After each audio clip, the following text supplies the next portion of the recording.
We all start life as one single cell.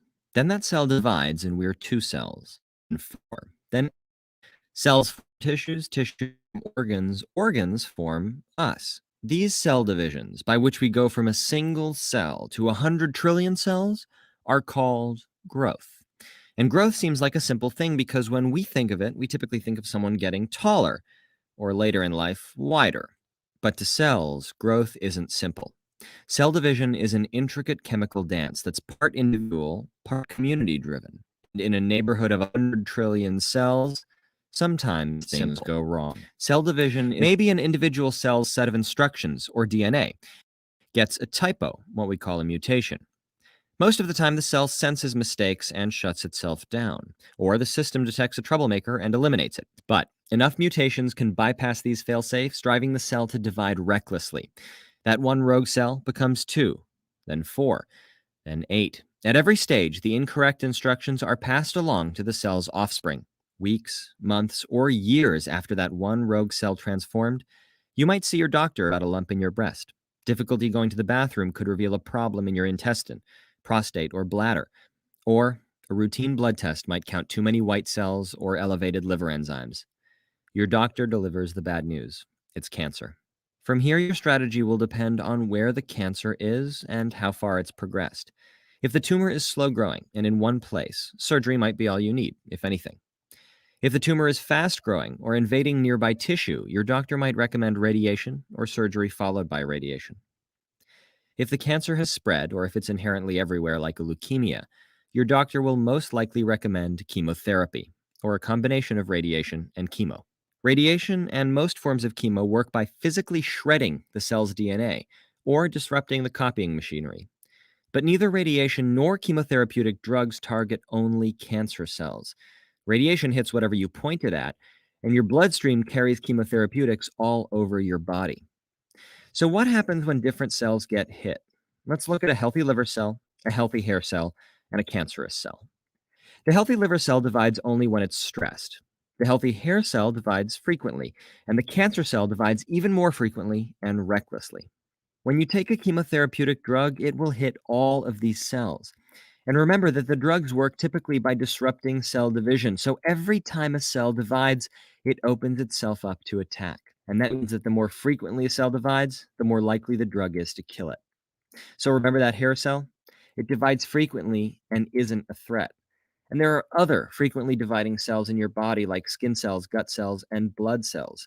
So the list of unpleasant side effects of cancer treatment parallels these tissue types: hair loss, skin rashes, nausea, vomiting, fatigue, weight loss, and pain. That makes sense because these are the cells that get hit the hardest. So in the end, it's all about growth. Cancer hijacks cells' natural division machinery and forces them to put the pedal to the metal, growing rapidly and recklessly. But using chemotherapeutic drugs, we take advantage of that aggressiveness, and we turn cancer's main strength into a weakness.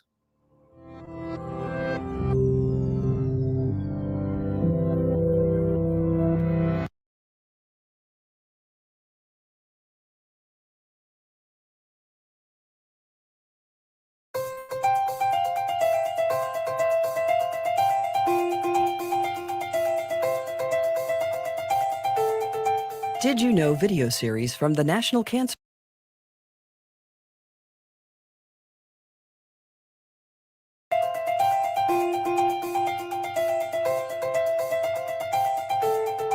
Did You Know video series from the National Cancer Institute, Cancer Health Disparities. Did you know that certain population groups in the United States suffer more from cancer and its effects? This is called cancer health disparities. These bars show the number of new diagnoses and cancer deaths per 100,000 people for all types of cancer. The lighter bar represents the rate of new diagnoses, and the darker bar is the death rate from cancer. If we separate the numbers by race, we see differences. Black men and women have the highest rate of new diagnoses and the highest cancer death rate. We can also see racial differences by type of cancer. One example is colorectal cancer. Black men and women have the highest rates of new diagnoses and the highest death rates. Black men also have higher rates of prostate cancer, with more than double the death rate than other races and ethnicities. And if we look at breast cancer, the most common cancer among women, we see that Black women have the second highest rate of new diagnoses, but the highest death rate.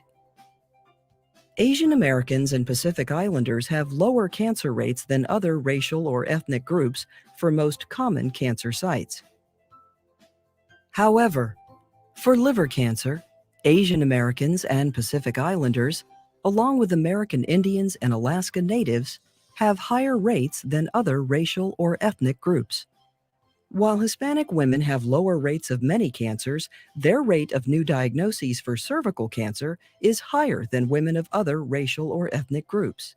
But when we look at the death rate, Black women have the highest rate, followed by American Indian and Alaska Native, and then Hispanic women.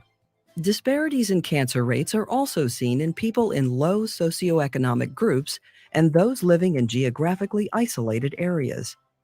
Lack of medical coverage, barriers to early detection and screening, and unequal access to improvements in cancer treatment may contribute to these observed differences. Recent NCI-supported research has found some underlying biological differences that may contribute to health disparities. For example, a particularly aggressive form of breast cancer, the triple-negative subtype, is more common among Black women than women of other racial or ethnic groups. Research has also found gene mutations that may contribute to disparities in colorectal cancer among Black men and women. More research can help uncover some of these biological differences and could lead to improved detection and treatment. Take steps that may reduce your cancer risk. Eat well, be active, don't smoke or use tobacco. Get screened and talk with your doctor about your risk. The Center to Reduce Cancer Health Disparities serves as the cornerstone of NCI's efforts to reduce the unequal burden of cancer in our nation. For more information on cancer health disparities, go to cancer.gov or call 1-800-4CANCER. For more on cancer statistics, go to seer.cancer.gov.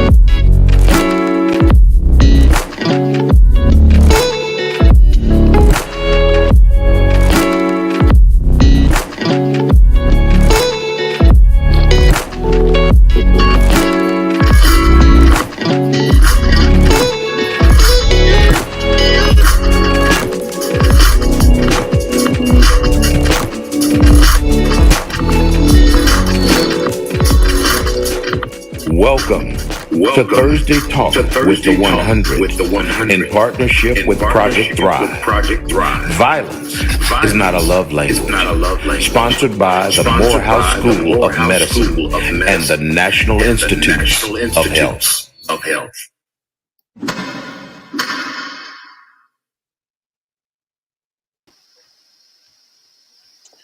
Good evening, ladies and gentlemen. We welcome you to Thursday Talk with the 100, where tonight's focus is on cancer, COVID, and care. Tonight's topic hit home to so many of us, as I'm almost certain that everyone in attendance knows someone or has lost someone to cancer. I lost my father to cancer almost 5 years ago, so this subject is very personal to me. The 100 has lost too many members to all types of cancer over the years. Members that we miss very much. This topic, cancer, COVID, and care, is very important. It's a very important conversation we need to have as a community because it has an effect on all of us. Tonight's discussion will be moderated by Ms. Kelly Finley. Kelly is no stranger to us, as she's been making her mark here in Mobile for quite some time now. And she's hosted the last two of our Thursday Talks with the 100. So just let me tell you a little bit about Kelly, just in case you forgot. Kelly Finley is a 21 plus year news veteran. She joined 92ZEW in 2019 as news director, anchor, and host. Kelly's newscast airs weekday mornings on the Sound of Mobile, 92ZEW, 92.5, The Soul, The Crab, and WNSP. Kelly also highlights the local greatness throughout the community on her Tell Me Something Good segment as host of the Community Roundtable. Kelly introduces you to nonprofit organizations where you can donate your time and talents. Kelly is also the Director of Communications and Public Relations for the Dora Franklin Friendly African American Heritage Trail. Is a proud board member of the Eastern Shore Chamber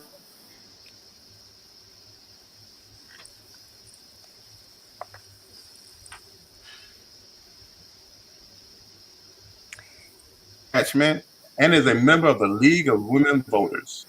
Kelly and her husband, Judge Carlos Finley, are the proud parents of 3 children. She is a graduate of Wayne State University and holds a BA in radio and television. Ladies and gentlemen, Miss Kelly Finley. Dr. Green, thank you so much. I know we're having some technical difficulties, but basically that was a sign that my intro was too long. Yeah, I'm excited to be here. Thank you for having me once again. And welcome everyone to the Thursday Talk with the 100. Tonight's discussion is cancer awareness, and we're really focusing on cancer, COVID, and care.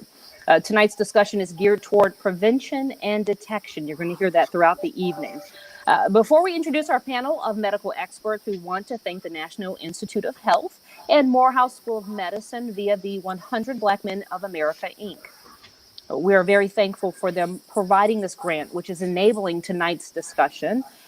Be sure to post your questions if you have them online, and I will ask them for you to our medical panel. Now, as we navigate our way through this pandemic, questions about the various cancers continue to plague our community and the care that we should receive. We could not have asked for a better panel to join us with their expertise. Let me introduce them by alphabetical order.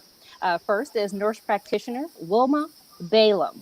She has a wonderful resume, and what I'm going to do is I'm going to give you key points from it, because as you can imagine, they have so much experience, our panel here this evening. Since April of 2007 until now, she is an acute care nurse practitioner at USA MCI, where she performs clinical evaluations. She gathers data and formulates differential diagnosis and diagnostic impressions, orders and interprets diagnostic studies related to plan of care, and evaluates therapeutic interventions. Also, prior to that, she was an oncology clinical nurse specialist and educator, where she was responsible for developing and implementing formalized education programs that meet the needs of patients and their families throughout the treatment process. Prior to that, she was a case management specialist at USA Medical Center, and then an oncology clinical nurse specialist at USA Medical Center. You hear a theme here. Her background is illustrious. She's also a member of the USA Medical Center Cancer Coordinating Committee. Please welcome nurse practitioner Wilma Balaam. Good afternoon.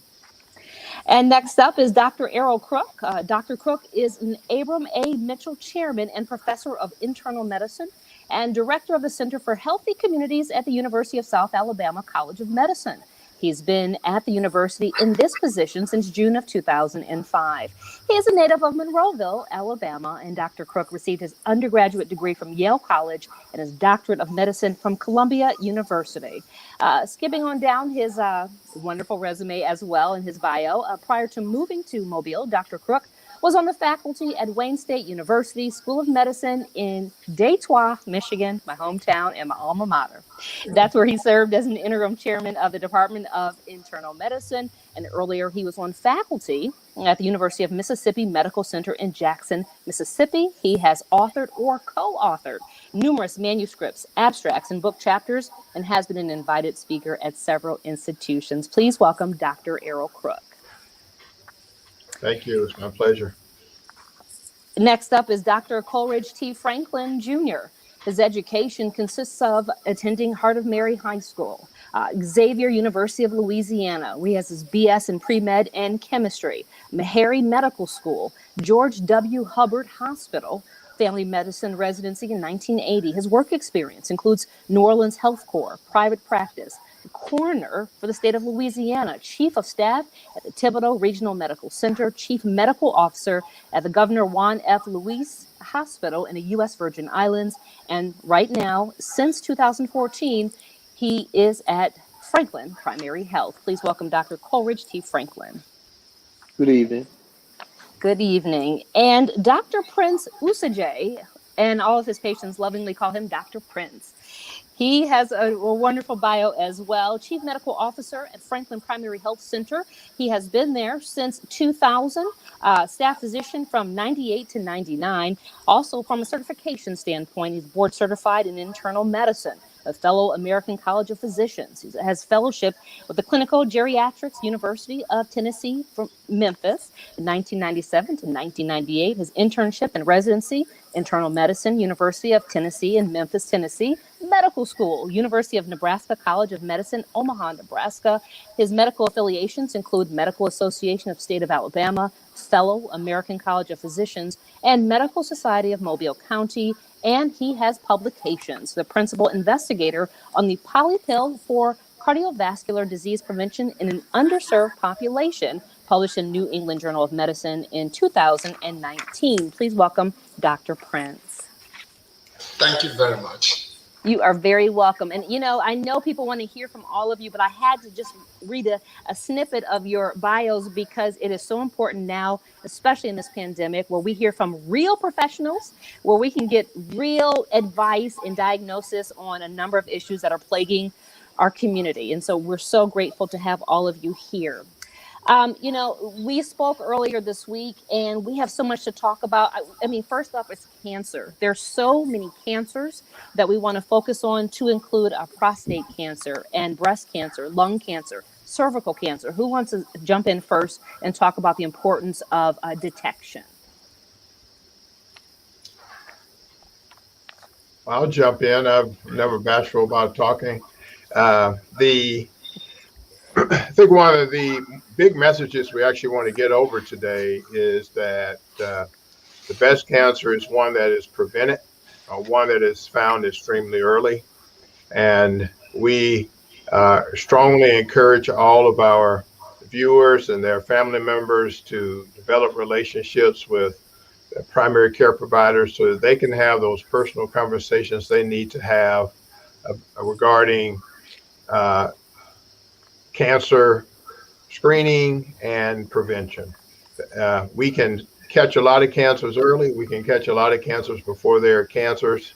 There are things that you, in talking with your primary care provider, you would learn to do just from your day-to-day lifestyles that would reduce your risk greatly of developing cancer. So the prevention and early detection are really the mantras that we're trying to get over to you today. We're going to talk about that several times and mention that several times. But in order to do that, you really have to have that relationship with a primary care provider to be able to start those conversations and doing the things that's appropriate for you as an individual, because each individual should have their own plan mapped out with their provider. Dr. Crook, thank you. And I do want to let everyone know we're going to be on until 7:30. And then if you're able to stay on longer, we'll keep you on until 8 o'clock, because I know we're going to have a lot of questions pouring in. Dr. Prince, you mentioned how your doctor should be your friend and not your enemy. Why so? Well, yes, your doctor should be your personal friend, because with your friend, you can communicate. You can tell them how you feel. And your friend will be watching out for what's best for you, for your own best interest. And you feel comfortable and confident in discussing almost anything about, actually everything about your health with your friend. Even other things that are not directly related to your health that may influence your health, such as some other social burdens that will withhold you from seeking that attention or primary care when you need it. And when you go to your doctor, not only that your doctor is your friend, actually in that particular time, you are the boss, and your friend, the doctor, is your servant. Therefore, don't feel bad, don't feel reluctant or intimidated whatsoever to discuss whatever you need to discuss with your friend and your doctor. And thank you, Dr. Usaid. In times like these, it's very stressful and people have lots of questions. Nurse practitioner Balaam, question for you, because you are right now on the front lines. You see cancer patients. What's some of the feedback that they give you once they've received that diagnosis? Fear. Fear is the biggest thing we see. And I echo what Dr. Crook said. Don't let fear keep you back from seeing the doctor. Cancer doesn't always mean a death sentence nowadays. We have so many protocols, so many new treatments. And so cancer, a lot of the cancers are treated like a long-term disease, like diabetes and a high blood pressure. So don't let fear hold you back from getting treatment. Let's get started early, get a diagnosis early if we got to get one, and so we can get treatment early. So fear is the biggest thing we see because it's the fear of the unknown. We don't know what's going to happen. When you talk fear, Dr. Franklin, is that fear more in the actual patient or maybe their spouse? What are some of the symptoms that they should look for when it comes to, a healthy body? Well, I have a personal experience with having a family member of mine who was afraid, so afraid that she did not allow me to intervene in what I thought might have been cancer. And what started out being something that could have easily been taken care of turned into a major problem for her. And she didn't do well. Okay, that was my grandmother. And we were very close, but she just could not get past what she had learned in the community. This speaks to cultural things that we see. There are so many things in the community. You hear from people that, if the cancer hits the air, look out, you're done for. That was her problem. She needed to have surgery, and so she put it off for 10 months, so that when she did have surgery, it was much more difficult for her to survive it, okay? And she did, but she had complications from that. Those kinds of things, I think, culturally, particularly in the African American community, you see all the time. And that's why what Dr. Prince said is so important. If you got a friend, then you're going to be more likely to take and listen to what he has to say. And it'll make your life a whole lot better. Are you a firm believer of getting a second opinion, Dr. Franklin, if someone receives a diagnosis that either they're afraid to accept or they're just in disbelief? Well, my experience has been that if you, as Dr. Prince talked about, if you are a patient's friend, that means that they're going to trust you. They're going to trust that the people that you use to do those assessments, like Dr. Crook, okay, he does this all the time, all right? And because of that, what happens is they'll have faith in you, and they'll have faith in the people that you refer. Now, granted, sometimes what happens is you have somebody that becomes so desperate when they hear that big C diagnosis that they want to take and defer that or do the quickest thing rather than what's right. Okay, and that's part of where your job, a personal physician, a primary care physician, is to speak to that and give the folks the specific advice that they have. Now, if they choose not to, well then you work with them, okay.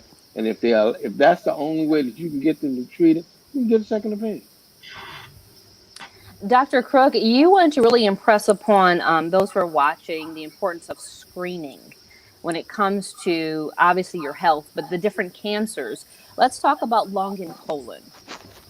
Right. So one of the important things to mention about screening is if there's a recommendation that we screen for cancer, it is because screening has been shown to save lives.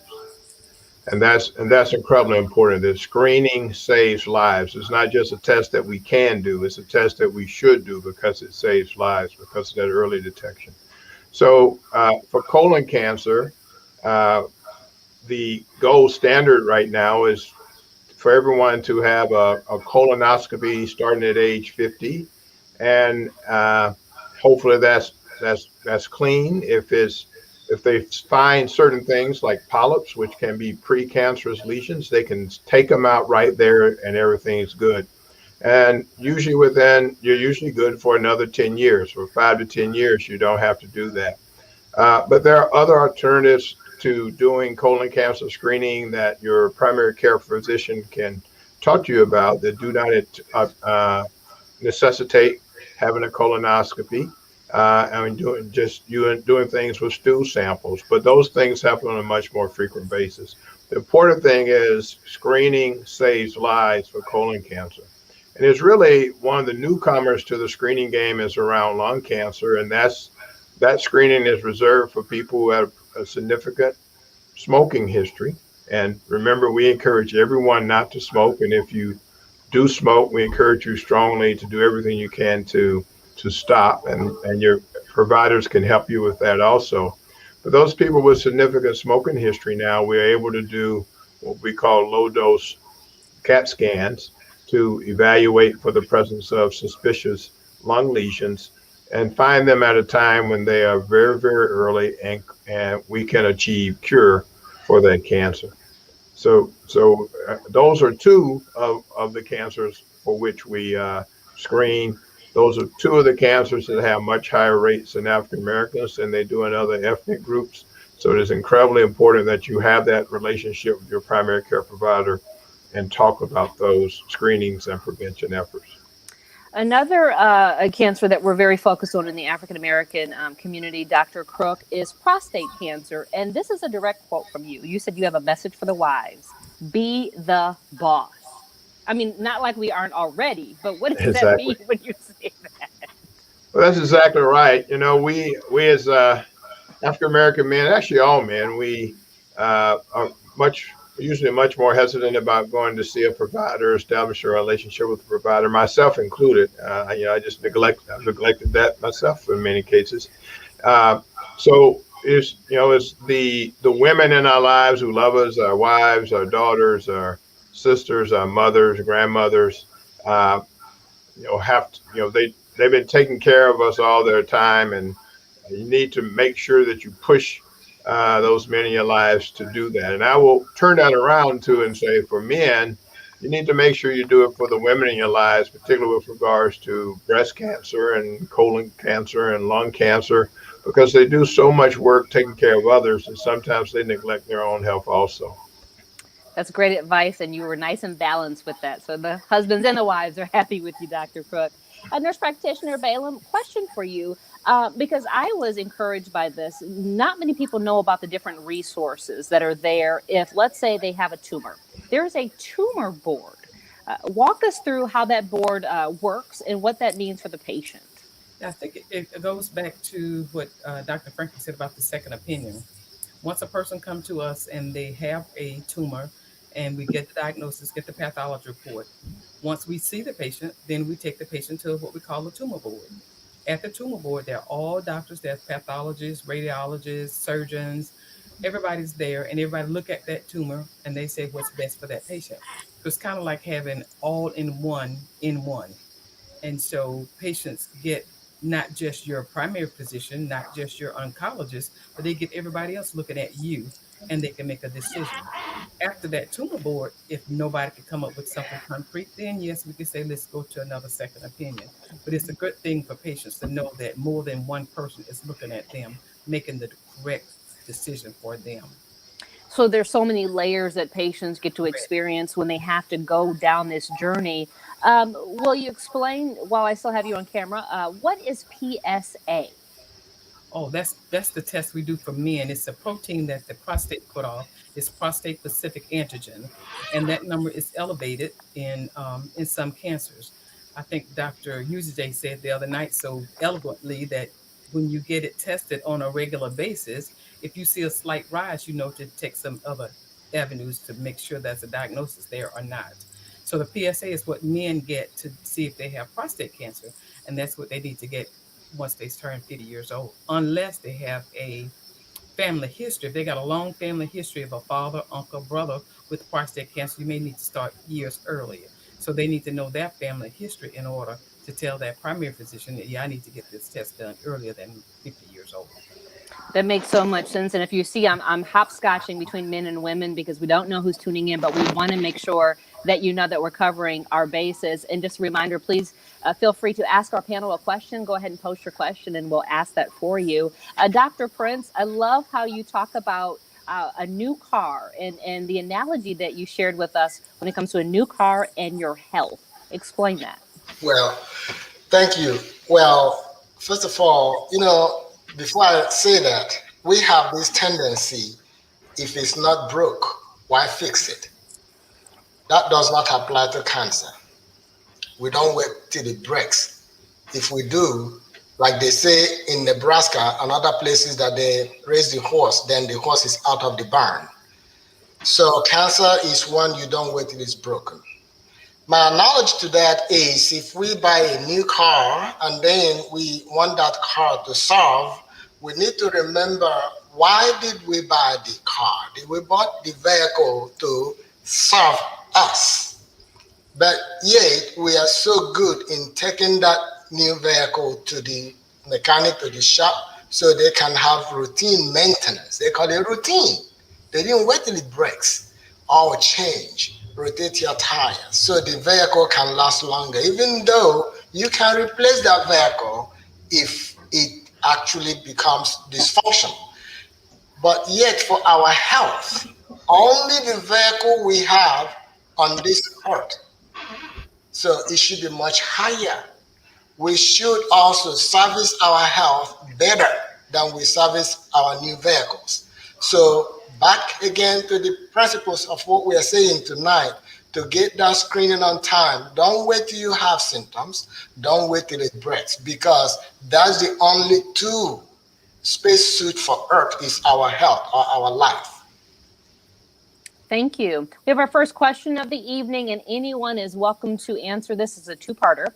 Here's a question. Are there any suggestions on ways to get more African Americans to take advantage of preventative screenings and local wellness programs? That's from India, Washington. Thank you for your question. Go ahead, Dr. Usajian. Okay. Actually, that's pretty much how Dr. Crook started. That's the screening we're talking about. That is the having your primary care doctor we're talking about. That's the having your primary care doctor to be your friend we're talking about. Because that doctor, he or she, would know what you are up to, that what you need at a particular time of your life, that this is the time to do your preventive screening for breast or for the colon or for the prostate, talk about the smoking, or even your general health. Remember, we fuel our bodies. Going back to wellness, we fuel. You don't. But going back again to the car, to me, it's a good analogy. When the manufacturer says use only unleaded gasoline or use only premium gasoline, that's all we put in that vehicle, the premium gasoline, even though it's more expensive. So by the same token, our wellness depends on what we put in our system and how we fine-tune our body. So if you don't know where to start with getting your primary care doctor, and you and your primary care doctor can take the journey together. And Dr. Crook, you wanted to add something? Yeah, and I would just add that one of those barriers to people getting screenings is sometimes the concerns about cost. And for cancer, this is one of those areas where the opportunity to get screened is covered, particularly for tumors such as breast cancer and cervical cancer for women. And there are mechanisms to get the screening done for colon cancer, for example, also. You do one of the alternative methods to colonoscopy, and if that suggests that you need to move on to colonoscopy, then there's a pathway to get those things done. So don't let concerns about finances prevent you from getting that necessary service. Franklin Medical Clinic, the Mobile County Health Department, some of our clinics at Stenroe Clinic and USA Family Medicine are able to do those things, get you into those programs if you're underinsured, as can Mostella Health Clinic, for example. There are lots of resources in Mobile County and Southwest Alabama to get those things done. So don't let that barrier stop you from exploring what you need. Thank you, Dr. Crook, and thank you, Dr. Prince. Nurse practitioner Balaam, you were sharing the resources that the Board of Health offers when it comes to tests and screenings that many people may not know about. Yeah, we have a program called the Alabama Breast and Cervical Program, and not just at the Board of Health, but Franklin has it, USA Medical Center has it. When you show up and you have a lump, you have some problem, and you get diagnosed, if you're underserved, under poverty level, you can sign up to the program. And the program gives you Medicaid, and Medicaid takes care of all of your tests, all of your surgeries, your chemotherapy, radiation, anything you need is covered. So you won't have to come out of pocket. So if you don't go get tested, you won't know that it's there. So echoing what Dr. Crook said, let's get the prevention. So if you catch it early, it won't be as much. So we got to get people out there to get tested, to get screening. And if you're caught early, it could be cured 9 times out of 10. So our avenues are out there, the programs are out there. We just got to tap into them. And you won't know the programs are there if you don't go to your primary physician, like Dr. Prince said, and find out what's there. So you got to leave home to go where the services are. That's a huge weight lifted off of people's shoulders when they understand that there is help there. Dr. Franklin, Franklin Primary, named after your grandfather. Talk more about how no one's turned away and that there is care. And under one roof, there's even from optometry to dental to OBGYN to pediatrics. Well, Franklin does offer a lot of different services to people that generally have been medically underserved in this community. And we go out of our way to make sure that people will not feel in any way encumbered. Okay. And I'm not supposed to say this, okay, but if you come to Franklin, you don't have any money, we don't worry about it.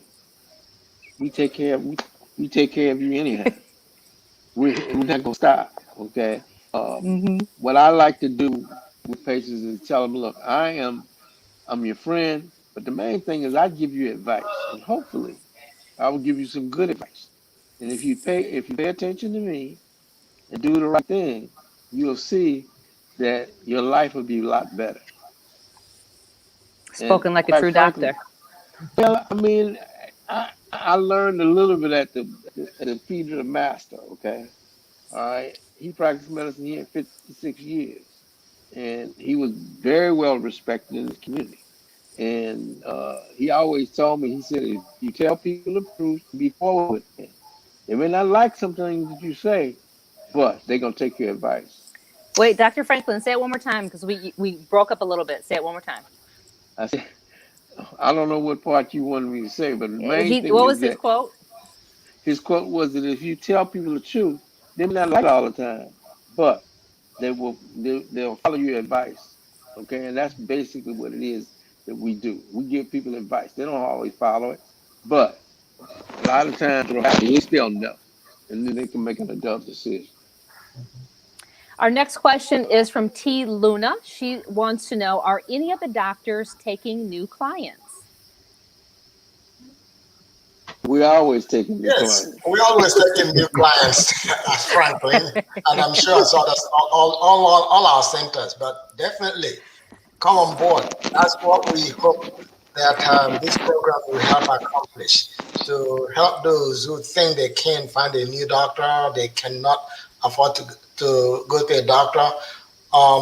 Please, no, those barriers are not there as much as you think they are. And I'm glad you said that, because many times when people are new to the area, maybe they've moved just from a different county or a different state, they don't know where to start. And so we're sharing different websites that are scrolling across the screen. If you'd like to, delve further into this topic, if you want to see how you can ask questions, we want to make sure that you remain informed. Let's get you to our next question. This is from, actually, there are two questions in one, and I just asked them. All right, let me get to my questions. here's something. You know, many patients feel intimidated when it comes to seeing a doctor. Are there specific questions that you recommend that they ask on their first visit, especially if you take it in how Dr. Prince said that the patient is the boss? Are there specific questions that a patient should ask? Should they bring a notebook? How should that work where everyone feels respected and whole? I'll take a stab at that one, since so we train physicians to hopefully be able to handle that situation. From the patient side, I think what you need to understand is that you are now forming a relationship, and you really are becoming a partner with someone who's going to be as invested in your own health as you are yourself. And in that first visit, one, we hope is not there because you have a problem, that you're coming actually because you're coming there to establish your relationship and you're feeling healthy at that time. That's always the best time to do that. That you basically get an idea of how you're going to interact with the provider. You know, physicians are pushed for time. And if the provider seems too pushed for time to your liking, then that may be an indication that you may need to find someone else. You should not feel uncomfortable really asking questions such as, what do you see as things that are important to my health now? Okay. Now, if you're there for a problem that first day, they're going to have to deal with the problem. But if you're there, you're 40 years old and you're going to see your primary care physician, just ask those questions like, what are the things that you see that are important to my health now? And then that gets the physician to talk out loud, gets the provider to think out loud. There are a lot of things going through their head, but you want them to be able to think out loud so you can hear it. And then that engenders other questions from you as the patient. And Dr. Crook, you brought up a great way for families to really check up on each other when it comes to, from a generational standpoint, because many times we don't know what our uncle had or our aunt or grandmother, but you had a great idea as to how we can get the conversation going. Right. You know, we love family reunions. There's some pent up demand for it now with COVID. And as this lifts, we hope over the course of the next several months, I expect there'll be a lot of family reunions. And at those times, there needs to be conversation about health in the family, because the presence of certain diseases and among them cancers, among close relatives, impacts your health. It impacts how you're going to get screened yourself for breast cancer or colon cancer, in particular, prostate cancer, as we mentioned. So you need to know that, because that actually does have an impact on your health. Does that help expedite diagnosis when it comes to, and anyone could answer this, but does it help expedite diagnosis when it comes to someone having certain symptoms, and symptoms could include weight loss, fatigue, night sweats, headaches? But if you know of the generational, the health that the different generations have had within that family, does that help you to expedite help for this patient? Well, again, we always hope that we get there before we have those symptoms. But when you recognize those symptoms, and your aunt or uncle had similar symptoms, and you knew what that diagnosis also became to be, I think that helps you to motivate your family member to seek out care. May I host? Yes. To add to what Dr. Crook said, well, yes, we would prefer that. However, that doesn't have to be the case. If you have those symptoms, your doctors have what they call differential diagnosis. So when someone comes in with cough, there are so many things that can cause cough, or the switch or weight loss, so many things that can cause switch and weight loss. So given the person's age, their gender, and family history is helpful here, medical conditions already existing, they are helpful. The doctor will narrow it down. What's most likely to be this problem? What's the next likely? What's the next likely? The doctor doesn't stop on one thing because so many things can cause just what you said. So yes, it does, but that's why he is trying to be the doctor. He's trying to know that many problems can cause the same symptom, and the doctor can take it from there. You said something about may they take a note or bring a note. I think that's good for me in my perspective, because I don't like it for someone to have come to see me. We spend that time, then they went home and said, "Oh boy, I forgot to ask so and so." So if you take your note, things that are important to you, that's fine. Now, if it's 2-page note, then you and your doctor will determine what's most important at that particular time, and take a stab at the rest of them. They will again go by what's most important, what's more than likely to hurt you now, tomorrow, or next, and then go from there. Dr. wanna make Franklin, sure you're they get their laughing. money's Why worth. so? Because when they come with 2 pages, you're gonna be in there for a long time. That's really funny. Dr. think Prince, go ahead. Now, I would want to talk about what Dr. Cook said. I think if we knew more about the family history, though, it would help. I had look quickly a situation. 2 cousins, both parents died, both mothers died, and at the funeral of the one lady, she said, "Well, what did your mom die of?" And she said, "Oh, she had ovarian cancer, but she had all these vague abdominal pain and abdominal symptoms for so long, took them a long time to find it." So then the other lady says, "Oh, that's what mom died with too." But Oh, that wow. particular sister didn't tell anybody. But if the sister had known that her sister had died with ovarian cancer, she could have said, "Look, I'm having all this stuff going on, and my sister died of ovarian cancer," and it would have kind of cut down some stuff and got to the problem quicker, I believe. So I think you can't go around it. Come in knowing your history so you can tell that primary physician, "Look, my mama had this, my sister had this," and it would help guide the physician in the right direction quicker. And do you think, especially when there's certain screenings that are recommended at certain ages, that family member will then know to talk about it earlier and maybe get screened earlier? Yeah, but with ovarian cancer, there is no screening per se. Most of the time when ovarian cancer presents itself, the symptoms are already there and they already have disease. But when she had the first vague symptoms, if she had known that her sister had ovarian cancer, yeah, we could have done something or tests or something a little bit earlier, I do believe. But yeah, if your aunt or mother had breast cancer, yeah, the screening can be done earlier. That's a very good statement, yes. It saves lives for sure. Thank you. Dr. Prince, you said that you don't say to your patients, eat healthy. Instead, you say eat fruits and vegetables. Why do you do that? And have you received, I should say, positive feedback? Yes, no, we doctors, we work so hard, but of course we're not perfect neither. I personally don't think I've done my patient good. Someone, let's say, who knows, using an example, who knows they need to shave them, lose a few pounds, a couple of pounds, they already know that. So I don't need to tell them to lose weight, they know that. But what we need to talk about is what action they can put in place that can help them accomplish that. So talking about eating healthy, that's where I use the analogy about putting the right gas in your vehicle.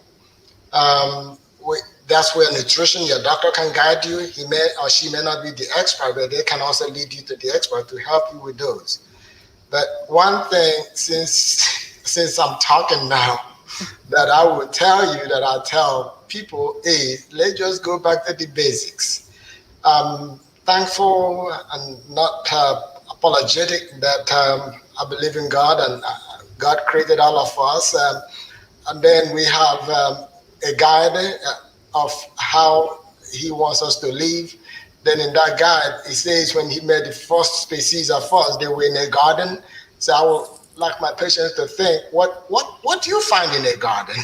So we need to add more of the things we find in a garden in our diet, because to me, that's a symbol of how he wants us to eat. Otherwise, he could have had the bird to throw down food for man, because he could have done that. So yes, I will go specifically what needs to be done rather than a broad base where they may not understand what I mean by eat healthy. So you make it very basic, very digestible, if you will, so that your patients can keep up with that.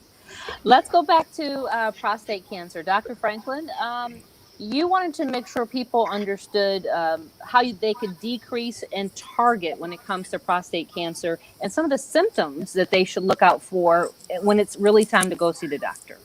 But the big thing about prostate cancer is that a lot of guys will not have any symptoms. Okay, I've had multiple patients over the years who we found prostate cancer, and it wasn't because they showed up with very specific kinds of symptoms. Yeah, there are some things that you can look for, but more importantly, prevention and screening is thing. Most men do not like to have their prostate examined. They don't. Okay, they just hate the finger. They just do. They just hate it. And I got a little hand. Okay, that's the truth. Well, wait for the non-men who are watching. Okay. Okay, for the non-men that are watching. Yeah. So, okay. And I know we may have children watching. Yeah. Okay. You got children watching, non-men that are watching. Okay. If they're gonna present. They may present with difficulty passing the stream. Mm-hmm. They may have problems with being hesitant. The stream starting very slowly. They may see blood, but these are pretty advanced when it gets that way. Okay, mm-hmm. They may have some fullness in their we call it perineum, okay, which is down below behind the scrotum, and sometimes you can actually you have back pain, but again, those are symptoms of advanced disease. Okay, mm-hmm. This is a highly personal thing with men, and what I've always tried to do is, if there's a question, that's what becoming a friend, like I said, you got to go to your friend and say, look, this is what's going on. And I can tell you that I had a good friend who I diagnosed with prostate cancer, and his PSA was only 2.3, and his prostate wasn't that large. But those are things that happen. So it is very important and incumbent upon both the patient and the doctor to have a mutual understanding and a absolute sense of togetherness in terms of taking care of your health. You said that a big fear for men, a lot of men, is being impotent. Well, okay, yeah.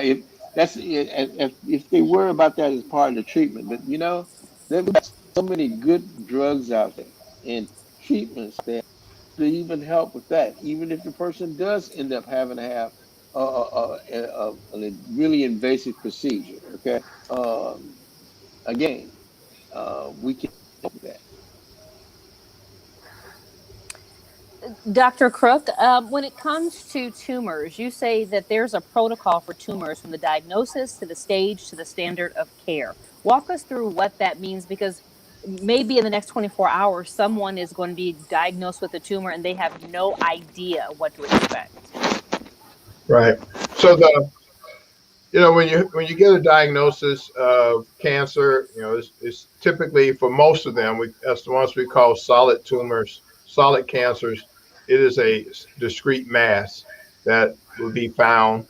And then the next stage is to go and to see if it is spread or if it's localized, and that's called staging.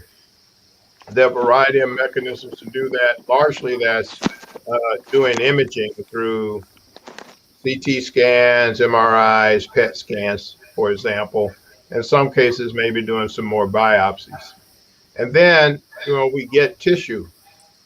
Now, there has been a significant advance in cancer treatment over the course of the last 50 years, but particularly, I believe, over the course of the last 20 years, such that we have treatments now that are very effective against cancers that are quite advanced, and some time ago, a few years back, would have been thought of as things that we would not even think about trying to treat.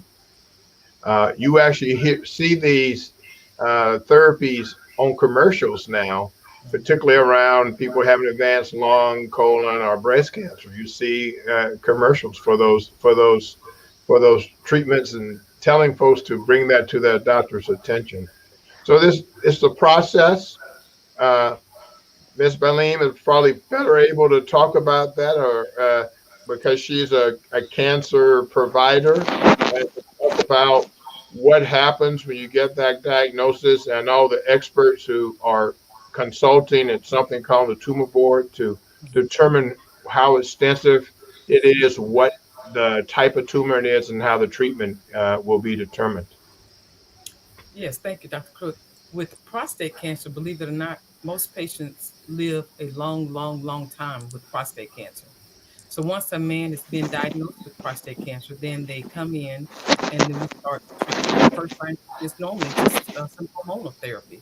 They take a pill and take a shot, and they can do that for years and years and years. And then after progress, we can move to something else. So there's many lines of therapy that a patient can get when they're first diagnosed. Chemotherapy, we got a vaccine for prostate cancer now that a lot of people don't know. So there's a lot of avenues we can go. So patients just need to get started. So it's most time it's slow growing. Cancers are slow growing. Patients can have them for a long time before they have significant problems. I think it's refreshing to know how far we've come and all the therapies that are there and the importance of the screening. I do have to laugh though, because I can only imagine how many of you have patients that come in that say, hey, I saw this commercial and I want this for what's going on in my life. But, you know, the importance of being informed, I know is the purpose of this town hall meeting. And you all work so hard to make sure people are informed. We talked a little bit about important websites that you recommend that people can hop on to learn more information, like the American Cancer Society. And then we also learned about cancer.gov in the preview that we watched before we came on. Are there other websites that you recommend if people have more questions beyond tonight's town hall meeting? The Centers for Disease Control, the CDC, we've heard a lot about that. It's also another place where one can go. And the important thing about those resources, they link you to other resources. I think here locally, you can get to the Mitchell Cancer Institute site, and it'll direct you, provide, I think, wonderful information and direct you to resources that will help you. The internet's full of information. I think you do need to go to reputable sites, and the ones that we've just mentioned: the American Heart Association, Cancer.gov, the CDC, a local cancer center that with a good reputation, or get you the information, or get you to the information that you should have. I think we should talk a bit about breast cancer. I think in the intro it pointed out that that's one of those cancers where the disparity is a interesting one, where Black women actually get breast cancer at a lower rate than white women, but die from it more often. And that's for a bounty of reasons. One reason is actually that Black women are more likely to get a more aggressive type of breast cancer called triple negative disease, for example. But the other reasons are not around biology or genetics. They're really around what I call sociology. And that's not getting screenings done in a timely manner so that when the tumor is discovered, it's already at an advanced stage. Unfortunately, in some cases, not getting appropriate treatment provided to them and aggressive treatment provided to them. So it's always good that the patient does not go through the process alone, that they use a family member, have a family member there as an advocate for them. I'm actually in addition to being an internist, I'm a kidney specialist, and I unfortunately have to tell people from time to time that they have kidney failure and going to have to go on dialysis. And that, given that diagnosis, is very much like telling someone they have cancer. And we all know that when we say those words the first time, not much after we said that is heard or understood. And so having the next person there with you, another advocate in there with you to hear that and help you process that is important. But the importance for women, Black women in particular, to make sure they're getting their screenings done in a timely fashion, doing it early when they have that aggressive family history for aggressive tumor, it's a critical need. So we don't choose your parents, so you can't do anything about your genes right away, but we can work hard to make sure our diagnoses are done early at a time when treatment will prevail. And Dr. may I Crook, add oh, yes, please. I just want to add to that with Dr. Crook. After you've gotten the screening, go ahead and seek help. We oftentimes, that's what I do. Breast is my specialty. So oftentimes we see women who had found a lump, had a mammogram, told them to go to the doctor. It's possibly cancer. They wait a year and a half, and say, oh, well, I had to take care of mom. I had to take care of so-and-so, and they didn't come. So oftentimes patients get diagnosed early, but they don't seek the help. And I think as a culture, we think cancer. I think Dr. Franklin talked about it. Then they get scared, so they don't go. They don't see, but it doesn't always mean a death sentence. So even after the diagnosis, go and seek the help and get the help that you need, get the treatment. And especially in these times, representation really matters. I would love for one of you to share just how relieved some of your patients are because you look like them, or maybe you're from the same area that they're from, or you speak the same language that they do when it comes to their worries and their hopes. If you would please share some of your feedback from some of your patients. Well, I practiced in Louisiana most of my career. And in the town that I was in, on the staff, and they had a staff of about 100 physicians on there. And I was the only one that was Black. And one of the things that I found myself being was that go-to guy when they didn't know how to talk to somebody that was African American. They just didn't. And they didn't communicate and so on and so forth. And it made it easier for patients to get treated, even if I was not their treating physician, to be able to talk to me, all right, to kind of reassure them more than anything. And that can be a real significant problem if you run into that. I mean, Dr. Crook and I and Dr. Prince, we've been involved in other things where we're trying to increase the number of Black physicians in this country. And it is very humbling to see what kind of influence you can have on somebody, even though you're not their physician. It goes back to that second opinion. Sometimes they just want to know what you think about this. I've had patients ask me after the doctor say something, they say, what do you think about that? So yeah, I think being a presence is very important, and for you to give them the correct information and to say, yeah, I agree. Those relationships matter even more so in these situations. Something we haven't talked about, but is very much in the news, COVID-19 and these vaccines. What do we need to know about these variants, and how do we get more people of color to trust the vaccines? So I'll start.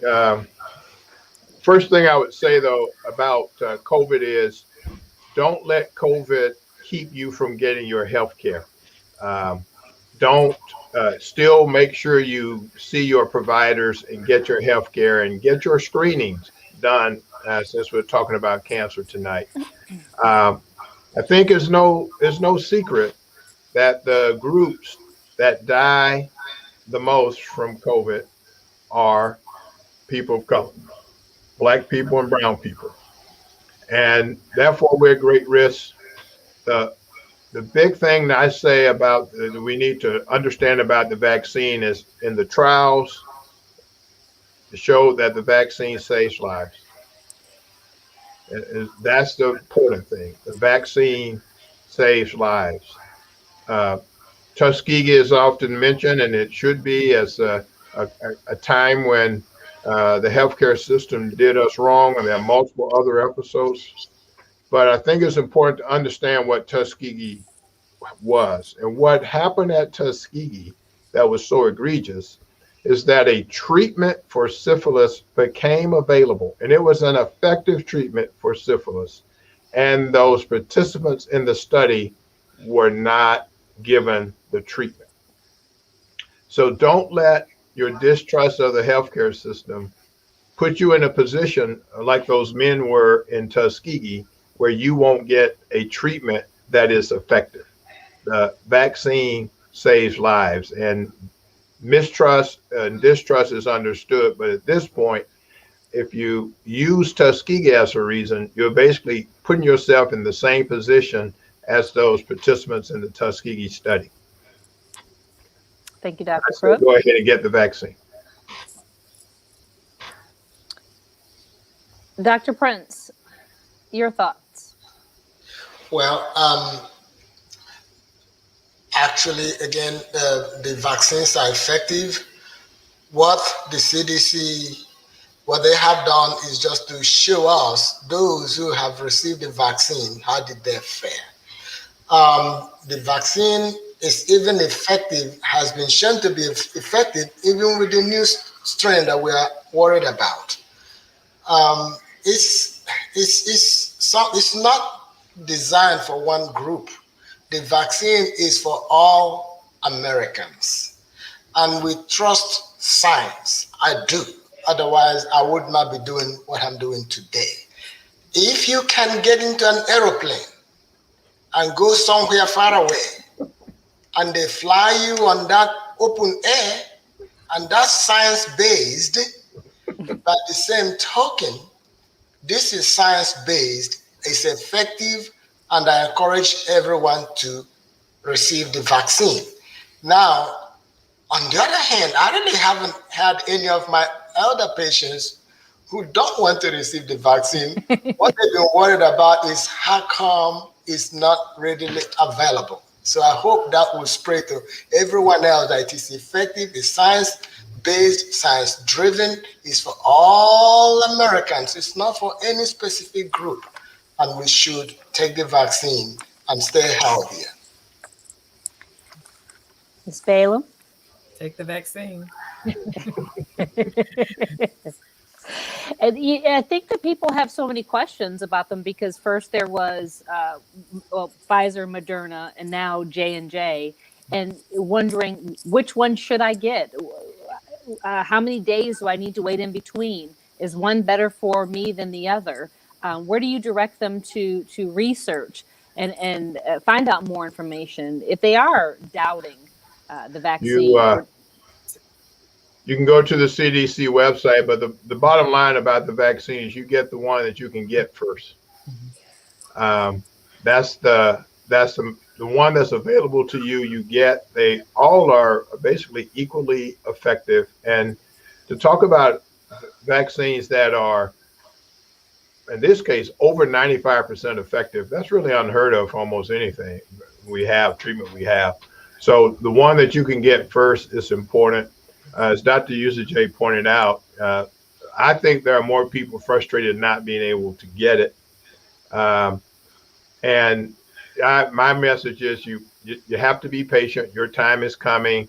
It takes a few months to get through 250 million people. But, last weekend on Saturday, there were 2.9 million people vaccinated in this country. And that is 3 times more than what the daily goal was for the Biden administration in the first 100 days. So things are actually moving along even faster than we thought they would. I may add too that the vaccine is very well tolerated. There are only a few signs and symptoms that patients have from it, side effects that patients have. So most patients are tolerating it. Most people are tolerating it very well. So don't be afraid that, I'm gonna get so sick. It's not like that. Has anyone on this panel received their vaccine? And if so, are you comfortable sharing with us some of the after effects? I'll go first on this one. Yes, I have received the 2 doses. Actually, I received my first dose the very first week in December when we received the vaccine in our Mobile area at the hospital where I see patients.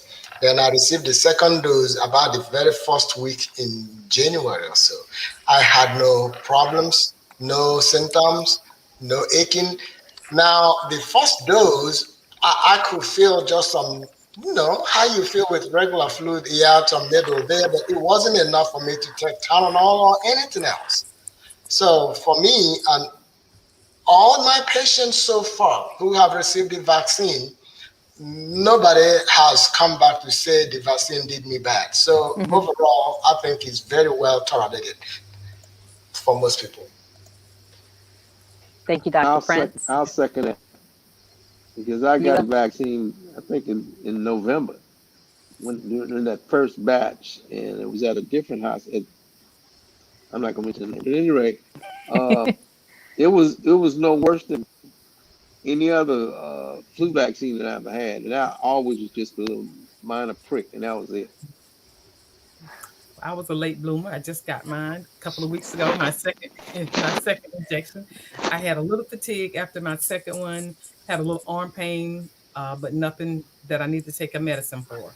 So it was very well tolerated.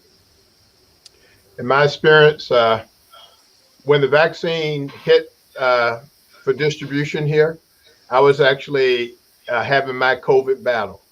And I had fortunately didn't get in my lungs, but I had a 2-week battle with fevers, aches, and really extreme fatigue and brain fog. So I waited some time, and I got my first dose in January. And so my first dose was like a booster, since I already had natural immunity. And my body responded to that. So I had fevers and chills and body aches on the next day. Tylenol took care of the symptoms. The day after that, I was all good. And on the second dose, quite frankly, I could tell you, I was a bit concerned that I might have it for a couple of days. It was actually very mild, really minor things happened on that next day, well tolerated. And one of the questions that comes up is, once you've had COVID, when should you get vaccinated? In the very beginning, the recommendations were 90 days. And what we're saying now is you need to be asymptomatic for 10 days. Since we're talking about cancer, there are certain vaccines that patients who get diagnosed with cancer may get in order to protect them from infections that they become at higher risk for because of the medications they're going to get. And in general, the recommendation is you wait 2 weeks after you've received another vaccine before you get the COVID vaccine. So that 2 week, it's really that 2 week time period. If you've had COVID, wait 2 weeks, make sure you're asymptomatic. If you've had another vaccine, you wait 2 weeks before you get the COVID vaccine. That is very refreshing to hear this information, because there's so many questions out there and people heard it from their cousins, neighbors, sisters, brother, but to hear it directly from our medical panel, it's a true blessing for those who have been able to watch and those who've been able to ask questions. I will say, we've got a question on the screen right now. Let me read it to you. This is from T. Shalander, who says, are there any risks for people with underlying health issues such as cancer, kidney failures, etc., and receiving the vaccines? No. Patients who are getting cancer. No, that's who we want to receive the vaccine first. Yes. Well, that was easy. And we do want to remind everyone watching that we have asked you to fill out the survey, because this is how we're able to have town halls like this. I know we have popped up the survey information on the screen as well. We've also, and I know we're wrapping up our time because I see Dr. Green on the screen, so that means I got to get moving. But I do want to say that we've had a number of comments that have been scrolling, thanking all of you for the informative information that you're sharing with us. And you're doing it with love. You're talking to people and not at them. If we can pop up one of those comments, I'll be happy to read it to you so you understand just what a positive force you are in our community. It matters. T. Levon says, thank you so much for the wealth of information. And T posted that on Facebook. Our next comment that we have from my husband, Judge Carlos Finley. He says, these very learned physicians make me so proud. As healthcare professionals, they are so very intelligent and representative of members of our community. We simply need more. Relationships matter, strongest together, Mobile. You're making a difference. I mean, every click that we can possibly have on this forum. Kat Robb says, excellent presentation. That's a great diagnosis for what's been happening this evening. Thank you all so very much for joining me and for joining us. Again, just a reminder to complete the survey. You can do that by following the link on your screen right there. And this is how we get better. This is how we're able to offer, these wonderful town halls to our community. Thank you all for everyone who has joined us on YouTube and Facebook. I am going to turn it back over to Dr. Green and thank the National Institute of Health and Morehouse School of Medicine, as well as Dr. Green, Yvonne Matthews, Reverend Marlon Jones, and Miss Kimberly for feeding me my questions. We're wrapping up this portion. And I just want to thank everyone for joining us this evening. Dr. Green, over to you. Thank you so much, Ms. Finley. So some of my takeaways are really three things. Don't be scared. I said scared. Go get screened and go get your vaccine. So we want you to go ahead and do that. If you haven't made an appointment, go make an appointment tomorrow, because the life you save may very well may be your own. I know I stole that from some line somewhere, but it makes sense right now. As Ms. Finley said, please remember to fill out the survey, as we really need your thoughts. It will help us out immensely if you were to take time to do that. For those of you who are registered for the seminar, it will be emailed to you, and it's actually the link is on your screen right now as well. And again, we really do appreciate the Morehouse School of Medicine and NIH for this funding. We've been doing this for a while now. I think this is our fourth town hall meeting, our fourth Thursday conversation with the 100. And so we just want to thank all of you who have joined us. But I also want to give you a little bit of other information about the 100. We are really a community-based organization made up of professional African-American men, mainly African-American men. And we really do a lot to try to help the community. Up until COVID, we were in the school system every day, trying to mentor kids and show them the right way, because we really live up to our motto, what they see is what they will be. And so after COVID is over, we hope to be back there building books, teaching mathematics, being mentors, being good role models. But we still have our Saturday Academy with our students, and we're so proud of all of those students who have stuck with us through this COVID crisis, this pandemic. I also want to briefly mention to you that, the 100 last year within our scholarships, we fund kids to go to college. The 100 through fundraising and through partnerships with universities like the University of South Alabama, Alabama State University, Alabama A&M, Bishop State Community College. We last year gave out almost $150,000 in scholarships to graduating seniors to help them further their education. And so the 100 is very present in this community, and we look forward to supporting another group of students through this year. Our scholarship is out. If you, I think it is across the screen. If you have some seniors that are interested in applying, please encourage them to do so. They very well may be one of our 100 scholars. And so with that, Ms. Finley, that's pretty much all I have. Just want to thank you for your time and your service and your just natural ability and just leading these town halls with such just no effort whatsoever. It just rolled off the tongue. We just really appreciate you and everything that you have done for us and for this community, because you're involved in this fight as well. And so I'd like to thank our panelists and all the members of the 100 Black Men of Greater Mobile. Really appreciate you all. So, Ms. Finley. Thank you, sir. I appreciate you. And it's been an honor really to be here and to be an advocate for those in the community who maybe are a little shy to ask a question, but I will ask it all the way to the back of the room. I do want to say that I noticed a comment pop up, I believe it was from Phyllis. And Phyllis said that she now feels more comfortable with there it is. Phyllis Allen says, awesome information. I feel much better about taking the vaccine now. You know, you think about Phyllis feels more comfortable, which means she'll probably tell a couple of friends and sisters and cousins. And that ripple effect is such a blessing for the entire community. And it's all thanks to you blessing us with all of this information.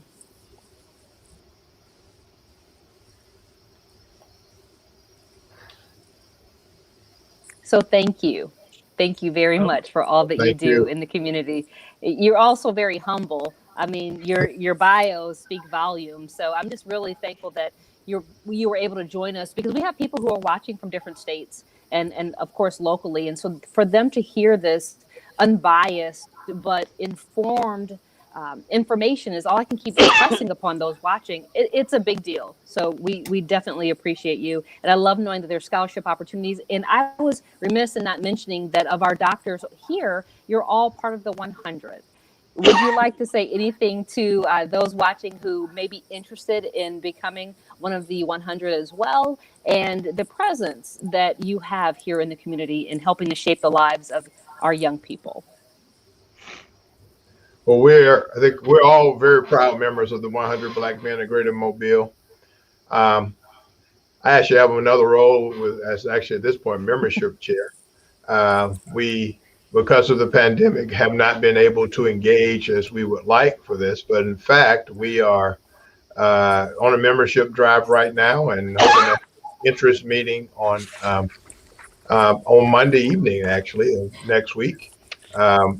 You can get to our website and find the application online and fill it out. You know, Mobile's a relatively small place, and we make it smaller because we have relationships. So I can guarantee that if you're a person has interest, you're going to be welcomed. You likely know a few members of the organization already. We have lots of opportunities to be involved and to really make a difference in the community. And we're looking for some folks who don't have as much gray hair as some of us on the screen.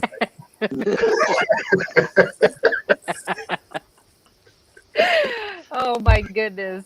T, once again, thanking everyone for the wonderful information given here tonight. I mean, all of you are so lovely, but to keep people from having to come see you, before we wrap up, will you please talk about the vitamins we should be taking, how we need to increase our oxidants, information like that, so we can stay healthy and keep with a good fight? Well, let me say this. I tell my patients I am not an expert on vitamins, but I believe, again, and that basic principle, the garden. If you can, what do you can? It's a choice. Get you your vegetables, your fruits, your nuts. If reduce some of the other. I love farmers. Please don't get me wrong, but reduce your consumption of animal products, and then balance it more. Bring up your consumption of the thing or those things that come from the garden, which is where the first people on this earth were placed. I believe you can build up your antioxidants. Now, Dr. UZJ, how do you know that? Many years ago, I don't mind sharing that with people. We did this screen, taking many vitamins. I said, I'm not going to take the vitamins. I said, I'm going to do my own thing. When it came to the point where we were testing the level of antioxidants in the system, I'm not bragging about it, to encourage people to do it. Mine was way to the right of the scale. In other words, exceedingly good. So, therefore, I can't talk more. I don't have anything against vitamins. Sometimes I tell people, if you don't know, take one a day for women, one a day for men. But truly, if you can just open up your fruits and your vegetables and those things that come from the garden, you will be building up your own antioxidants without side effects.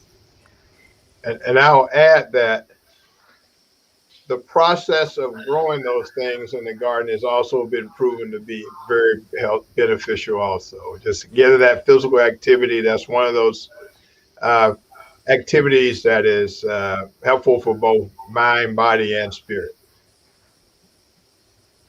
it seems like there's the pandemic push where more people are getting outside and doing more, when we're really in the heart of the pandemic. And hopefully they keep up with that, because you see people exercising and playing outside and having these gardens. And it sounds like we need to stay on that path. Of all of you on here, if we could look back to 2020, are we where we should be? Are we where you thought we would be when it comes to this pandemic, when it comes to health in our community, or do we have a long ways to go?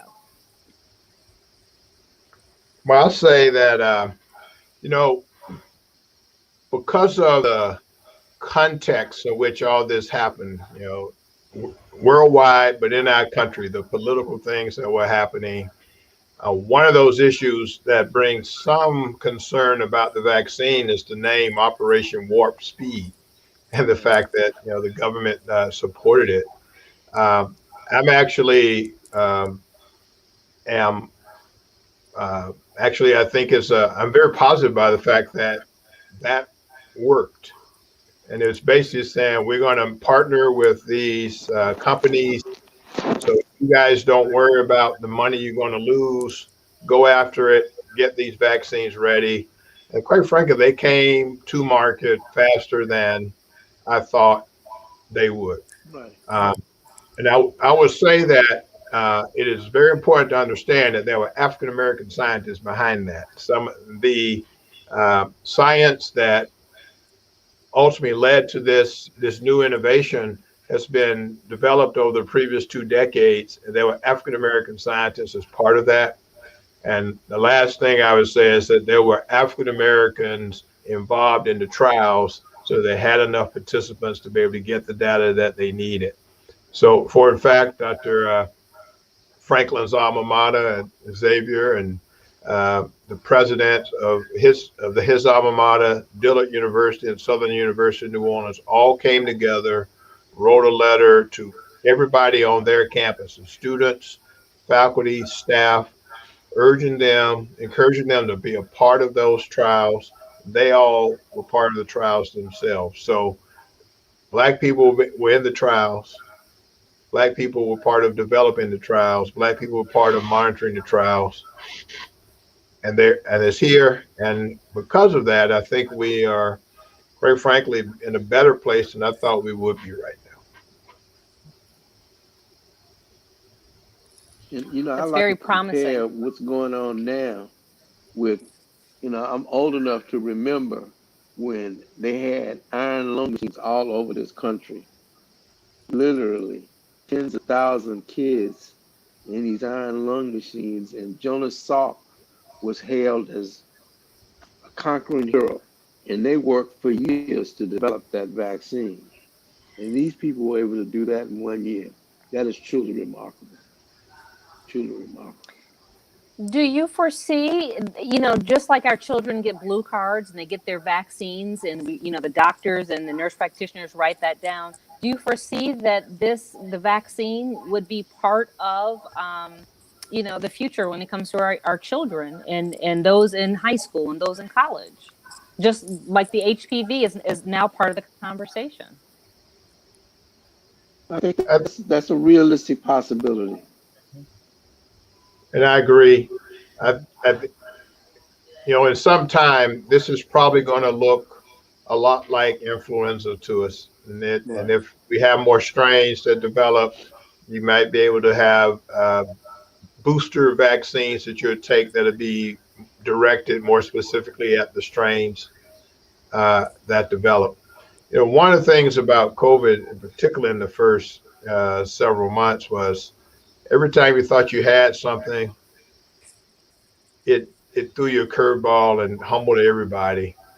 And it looks right now that, infection rates are going down, but so we still have to be smart. Okay. The CDC just came out with saying that within a family unit, if you're vaccinated, you can maybe be a little bit more interactive, not have to wear masks in the house and those things. But they did not say you go out and start having parties and doing those things. We still have to be mindful. And we have vaccinated around 18 to 20% of the nation that number needs to be 75 to 80%, right? And so we still have a ways to go. So let's be smart. Let's respect each other.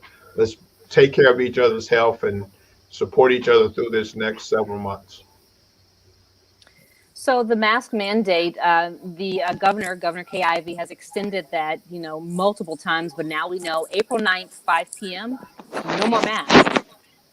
What is your advice to the community who has received the vaccination, and what about those who have not? How do we carry on life? Is it back to quote unquote normalcy that we knew before the pandemic? What's your advice?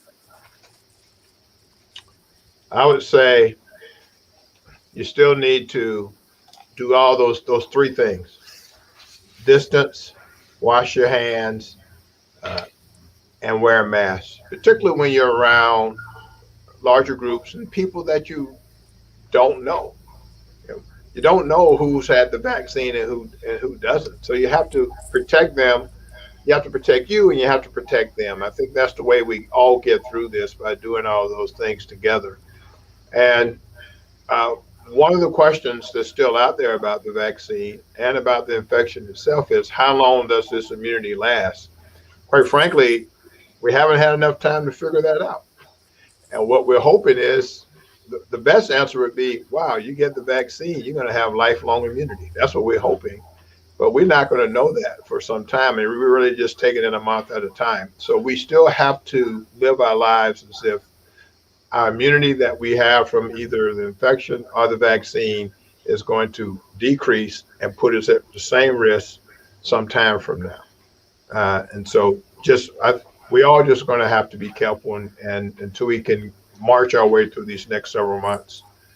And I believe that there are going to be some people, well, I know there are going to be some people who are going to be extremely cautious, quite frankly, probably for the next 5 years of their life. They just will be. And some of them were being that cautious beforehand because they had reason to be.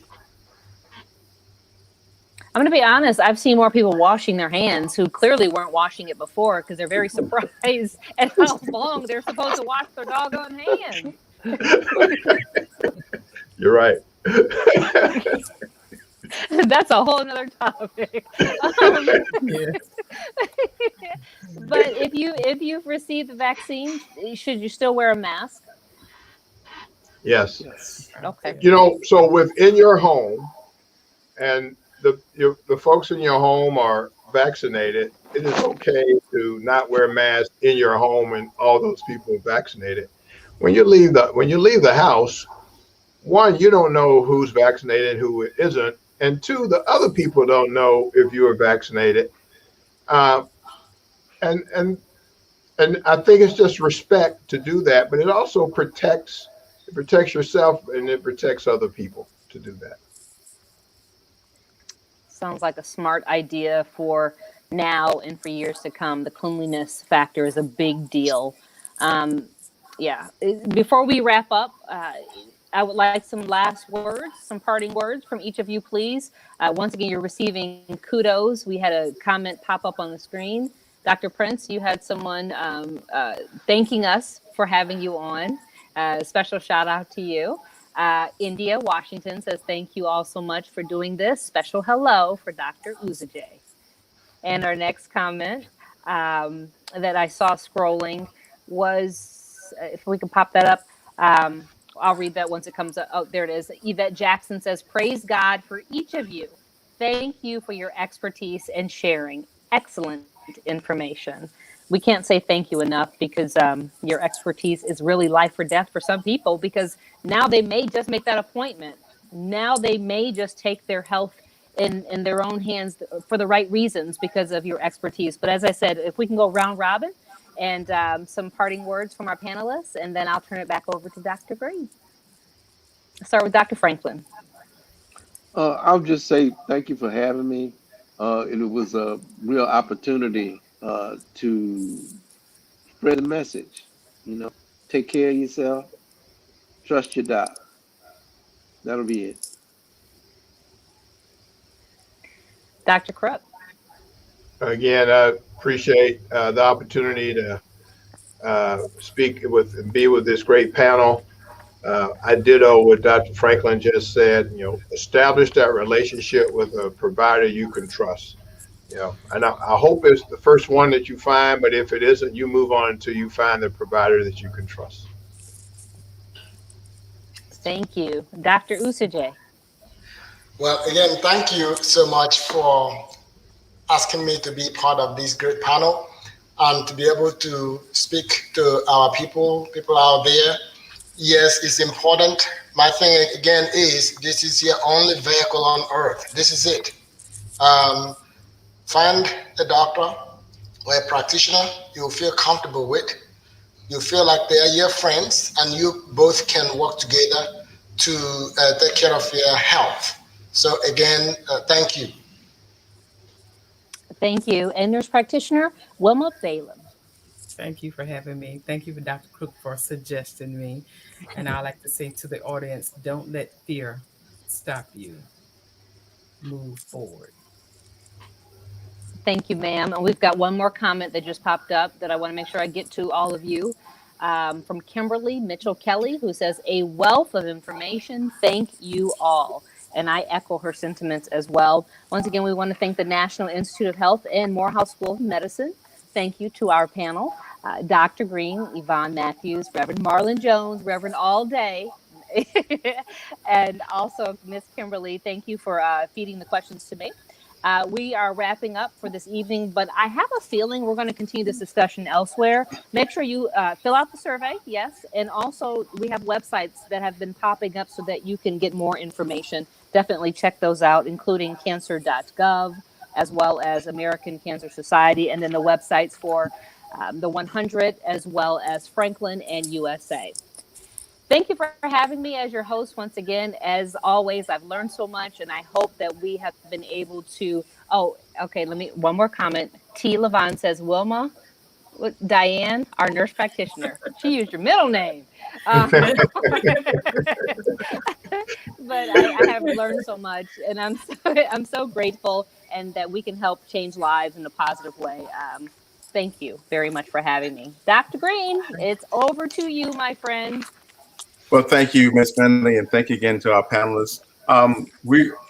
Even though this is probably the conclusion of this particular grant, the 100 probably will continue this type of series going on. So if you have ideas about things that you think the community will be interested in, please shoot us an email.